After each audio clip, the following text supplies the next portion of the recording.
मैथिली संसार YouTube channel पर ई गीत हमरा आवाज में डालल छै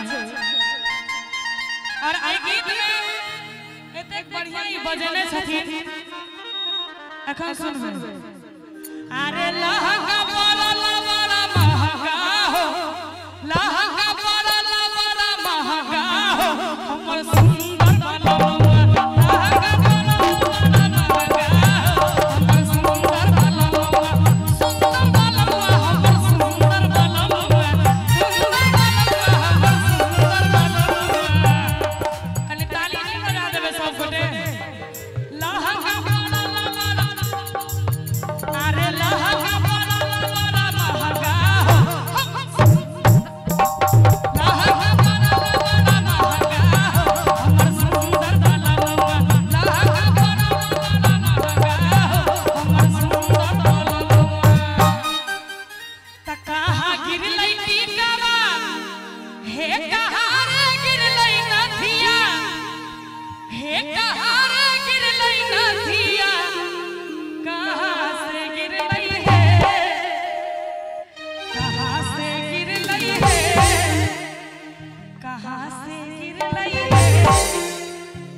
चौकी पर से ओ सब कह छथिन बेला से कहां से गिरलै है, कहां से गिरलै है मच्छरदानी सुतल पिया, कहां से गिरलै है मच्छरदानी सुतल पिया, कहां गिरलै टीकावा ओ सोने गिरलै नथिया, ओ सोने गिरलै नथिया, पलक से गिरलै है, पलक से गिरलै है मच्छरदानी सुतल पिया, पलक से गिरलै है मच्छरदानी सुतल पिया।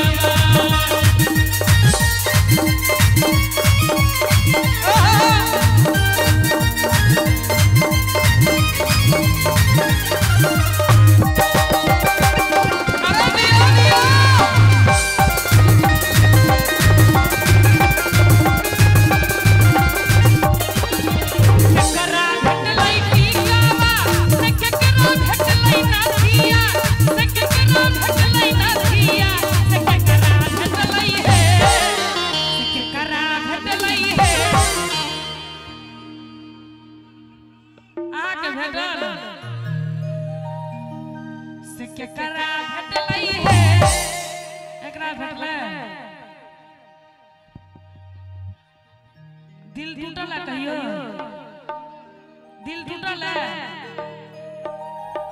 अहाँ सबके दिल टूटल है। आ टोपी वाला छोरा के दिल टूटले ने भुसनी भुसनी भ गेल छै। दिल टूटल है तो एकटा बात हमर सुन लियो,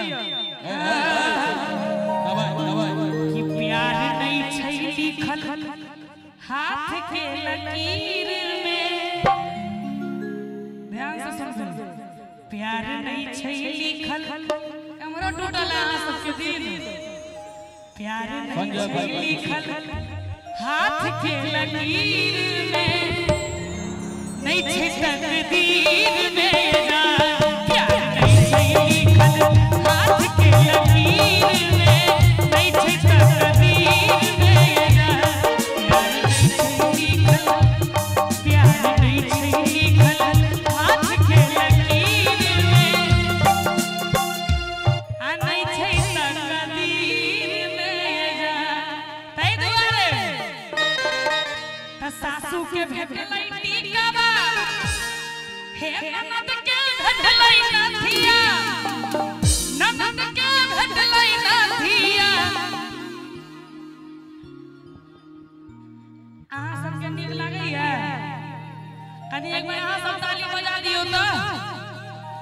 हे ननद के भेटलै नथिया, हे ननद के भेटलै नथिया, और